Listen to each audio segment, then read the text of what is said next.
अस्सलामु अलैकुम वरहमतुल्लाहि वबरकातुहू। गुज़िश्ता चंद दिनों से अखबार और मीडिया में ये खबरें आ रही हैं कि हुकूमत की जानिब से मुस्लिम महिला मैरिज एक्ट 2017 इसका ड्राफ्ट तैयार किया गया है। इसको कैबिनेट में अप्रूव किया गया है और ये पार्लियामेंट में पेश किया जाएगा। इस ड्राफ्ट के बारे में ये बात बताई जा रही है कि इसमें दो अहम चीज़ें होंगी। एक तो ये कि 3 तलाक अगर एक वक्त में दी जाए तो उसे नल एंड वॉइड यानी उसे कलअदम कर दिया जाएगा, उसे तलाक नहीं मानी जाएगी। दूसरी बात ये कि शौहर को 3 साल की सजा दी जाएगी, ये क्रिमिनल पनिशमेंट होगा। अगर हम 3 तलाक के जजमेंट का जायजा लें, 22 अगस्त 2017 को सुप्रीम कोर्ट की जानिब से 5 जजेस ने एक जजमेंट दिया था। इस जजमेंट में ये कहा गया था कि अगर कोई शौहर अपनी बीवी को एक वक्त में 3 तलाक देता है तो ये तलाक को सेट असाइड किया जाएगा। इसमें ये वाज़ेह नहीं किया गया कि ये तलाक मानी जाएगी या नहीं मानी जाएगी या एक मानी जाएगी। इसमें लीगल एक्सपर्ट्स के मुख्तलिफ राय हैं। अगर हम ये दोनों चीज़ों को जोड़कर देखेंगे, जो अब मौजूदा ड्राफ्ट और इसकी जो अहम चीज़ें हैं सामने जो मीडिया के जरिए आई हैं और जो जजमेंट है जो सुप्रीम कोर्ट की तरफ से दिया गया, तो इसमें अगर शादी ख़त्म नहीं होगी और वो बीवी उसकी बीवी ही रहेगी तो फिर इस शौहर के अगर 3 साल जेल में चले जाने से इसके नफके की जिम्मेदारी, और अगर इस जोड़े के पास, इस मैरिड कपल के पास अगर बच्चे हों तो ये बच्चों की मेंटेनेंस की जिम्मेदारी किस पर होगी, इस पे कोई वजाहत नहीं है। दूसरी चीज कि अगर तलाक जो कि प्योरली सिविल मैटर है, इसको क्रिमिनल ऑफेंस बनाकर इतना ज्यादा अगर इसको मुश्किल कर दिया जाए तो फिर इसके जो असरात होंगे उसको भी बहुत ज्यादा समझने की जरूरत है। इब्तिदा से अगर हम लेकर देखेंगे तो तलाक का जो मसला है, जिस तरीके से उसको मीडिया में रेस किया गया और पब्लिक में, आवाम में जो राय हमवार करने की कोशिश की गई, शरीयत को भी बदनाम करने की कोशिश की गई, ये बताने की कोशिश की गई कि ये बहुत ही ज्यादा बदनुमा दाग है शरीयत इस्लामी पर और इसको खत्म कर देने की जरूरत है। और सारी जो बात थी वो ये थी कि औरतों के हुकूक, औरतों का तहफ़्फ़ुज़ और औरतों का एम्पावरमेंट, उनको मजबूत बनाने के लिए ये तमाम कोशिशें हो रही हैं। अब अगर हम ये बिल और ये जजमेंट, तमाम चीज़ों का अगर जायजा लेते हैं तो इससे जो बातें हमारे सामने समझ में आती हैं, सबसे पहली चीज़ तो ये कि हमारे मुल्क हिंदुस्तान में जो आज़ादी है मजहब की, ये जो बिल है ये डायरेक्ट हमारी मजहबी आज़ादी पर एक तरह से ज़र्ब लगाता है। ये हमारी शरीयत में मदाखिलत है, ये इंटरफियरेंस है मुस्लिम पर्सनल लॉ में, और जो दस्तूर में हमको हक दिया गया है इसकी ये खिलाफ वर्जी है। और आज़ादी के बाद पहली मर्तबा मुस्लिम पर्सनल लॉ में मदाखिलत के दरवाजे खोले गए हैं। दूसरी बात जो इससे हमको समझ में आती है कि औरतों के हुकूक कहते हुए ये बात शुरू की गई, लेकिन ये सारा जो मसला है ये औरतों के लिए मजीद पेचीदगियां पैदा करेगा। ये ड्राफ्ट औरतों के लिए आसानी नहीं पैदा करेगा बल्कि उनकी मुश्किलों में इजाफा करेगा। अगर शौहर जेल चला जाए तो ये खातून अगर उसकी बीवी ही रही और ये रिश्ता खत्म नहीं हुआ तो फिर यहाँ पर औरत के लिए, उसके मेंटेनेंस के लिए दुश्वारी होगी, बच्चों के लिए भी दुश्वारी होगी। दूसरी बात ये कि अगर शौहर ये सोच ले कि अगर मैं तलाक दूंगा तो मुझे सजा होगी, तलाक ही ना दूं और मैं बीवी को ऐसे ही छोड़ दूं, तो डिजर्टेड वुमेन, अबैंडन्ड वुमेन की तादाद मुस्लिम माशरे में बढ़ जाएगी। यानी ऐसी खवातीन होंगी जिनके शौहरों ने तलाक भी नहीं दी है, हक भी नहीं अदा कर रहे हैं, उनका मेंटेनेंस भी नहीं दे रहे हैं, जिसकी वजह से मजीद औरतों के लिए मुश्किलें पैदा होती जाएंगी। हमारे मुल्क हिंदुस्तान में जो खवानीन हैं, मौजूदा जो खवानीन हैं, इसमें औरतों के हुकूक के लिए बहुत सारे लॉज और एक्ट्स मौजूद हैं। हमारे मुल्क हिंदुस्तान में औरतें जो अज़दवाजी रिश्ते में जुड़ी हुई हैं, जो मैरिटल लाइफ में हैं, उनके लिए एक कानून है मुस्लिम, नॉट जस्ट मुस्लिम, खवातीन के लिए है कि protection of rights from domestic violence. Women का जो डोमेस्टिक वायलेंस से बचाने का कानून है 2005 का, जिसके तहत चाहे कोई मुसलमान औरत हो, क्रिश्चियन औरत हो, सिख हो, ईसाई, कोई भी हो, हर कोई अप्रोच कर सकता है कोर्ट को और इस सेक्शन के तहत हक और इंसाफ के लिए मांग कर सकता है। इसी के साथ साथ मुस्लिम खवातीन के लिए Muslim women's protection of rights on divorce act 1986 भी मौजूद है, जिसमें अगर औरत को अलहदगी होती है, बीवी को तलाक मिलती है, तो तलाक के वक्त उसको कुछ मेंटेनेंस भी जरूर मिलता है और ये मेंटेनेंस उसको उसकी इकोनॉमिक कंडीशन को इम्प्रूव भी कर सकता है, उसकी आगे जिंदगी के लिए बेहतरी भी हो सकती है। یہ تمام قوانین کے ہوتے ہوئے پھر مزید ایک قانون بنا دینا اور ٹرپل طلاق کے لیے ایک ایسا قانون بنانا کہ مردوں کے لیے اس کو کرمنل آفینس بنانا، یہ بہت ہی زیادہ سماج میں توازن کو بگاڑنے والی بات ہے۔ شریعت اسلامی میں جو بھی احکامات ہیں، اختیارات ہیں، پاورز، اتھارٹی جو دی گئی ہے، اس میں بہت زیادہ چیک اور بیلنس بھی ہے۔ شوہر بیوی کو رائٹس، ریسپانسبلٹیز، ڈیوٹیز جس بیلنس سے دیے گئے ہیں کہ پوری طریقے سے سماج کو مستحکم بناتے ہیں، فیملی یونٹ کو مضبوط کرتے ہیں۔ اس میں کسی بھی طرح کی چھیڑ چھاڑ، مداخلت ایک حصے کے ساتھ ہوگی تو اس کے اثرات دوسرے حصے پر بھی پڑیں گی۔ یہاں پر اس قانون سے عورتوں کے حقوق کی کوئی تحفظ نہیں ہوگا۔ طلاق مشکل ہوگی تو ہم ان سماجوں کا بھی تقابل کر کے سمجھ سکتے ہیں جہاں پر طلاق اگر مشکل ہو تو یہ عورتوں کے لیے زندگی اور مزید مصیبت کی بنتی ہے اور ان کے نفع کا بہت بڑا مسئلہ سوال کھڑا ہو جاتا ہے۔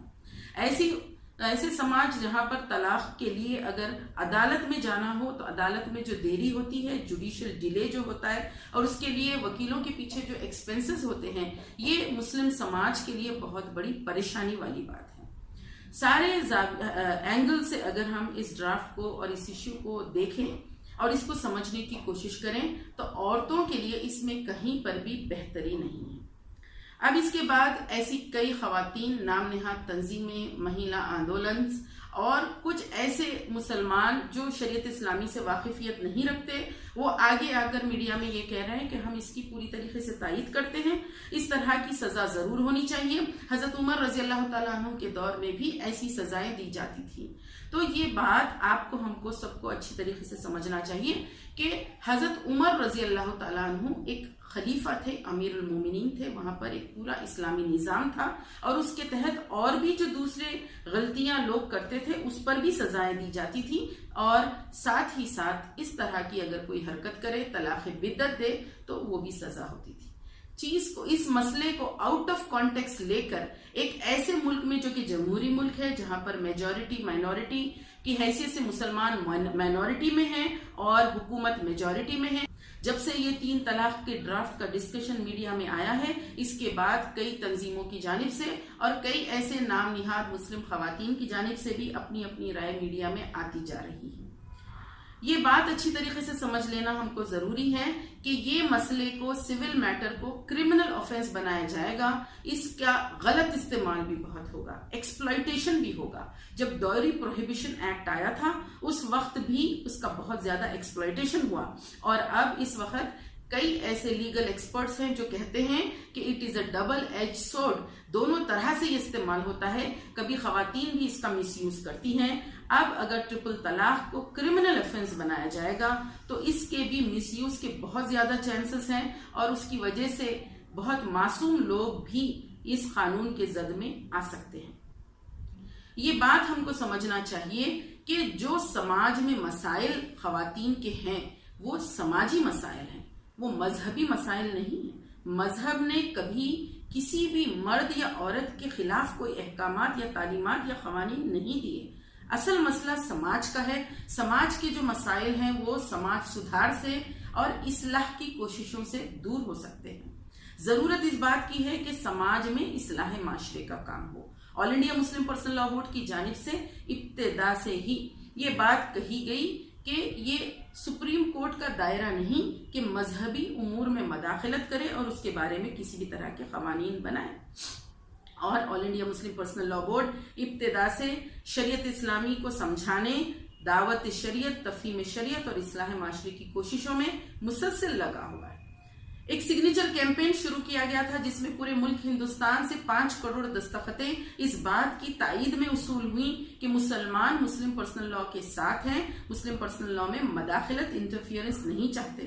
اور ان 5 کروڑ دستخطوں میں 2 کروڑ 70 لاکھ دستخطیں ان مسلم خواتین کی تھیں جنہوں نے یہ کہا کہ ہم شریعت میں مطمئن ہیں اور شریعت میں کسی بھی طرح کی مداخلت نہیں چاہتے۔ اس کے باوجود یہ کہہ دینا اور کچھ نام نہاد عورتوں کو ٹی وی میں میڈیا میں لا کر یہ بتانا کہ بہت زیادہ جشن منایا جا رہا ہے اور یہ عورتوں کے لیے ایک لینڈ مارک ججمنٹ ہے، اس سے تاریخ بنے گی، یہ سراسر دروغ گوئی ہے، جھوٹ ہے۔ اصل جو مسلم آبادی ہے اور مسلم خواتین کے مسائل ہیں وہ اس کے برعکس ہیں۔ All India Muslim personal law board की जानिब से एक toll free help line all India Muslim women helpline call centre चल रहा है, जिसमें कई खवातीन रोजाना फोन करती हैं, सैकड़ों कॉल वसूल होते हैं।